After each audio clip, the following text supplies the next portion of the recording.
We wanted to create a new franchise in the Tony Hawk game universe.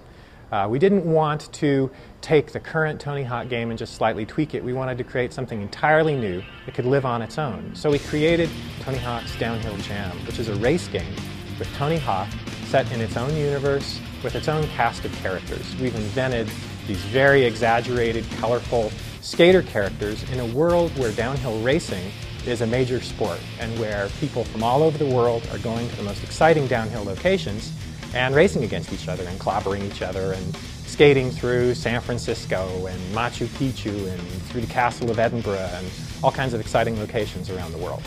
In Downhill Jam, you start out at the very top, highest elevation in our locations, and then you start wailing down the hill. Part of what you're doing is carving along, trying to avoid clobbering things, pedestrians, cars. Another thing you're trying to do is accumulate boost, and the way you do that is with trick strings. So we combine downhill racing with the tricking from Tony Hawk.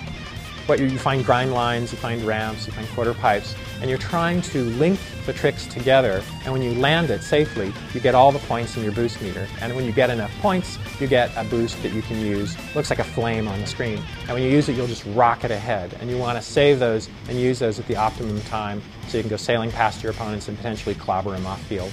We're combining the excitement and detail of the classic Tony Hawk trick system with fast downhill skating. So primarily what we're using is you're holding the controller in what you could call the classic mode, which is two hands with the D-pad under your thumb.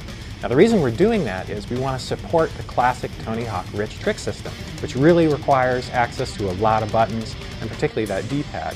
So you have the trick button and the ollie jump button, which also acts for spine transfers.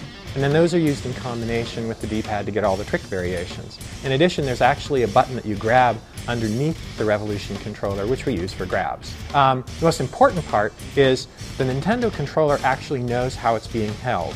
So instead of pressing a button to turn, which is the primary thing you're doing in the game, is racing down these courses, you actually turn with the controller. And we look at the tilt of the controller and how fast you're tilting it, and then that's what controls the character as they weave through the level.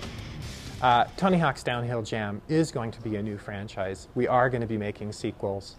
We have absolute belief that we're going to be taking this for many years forward.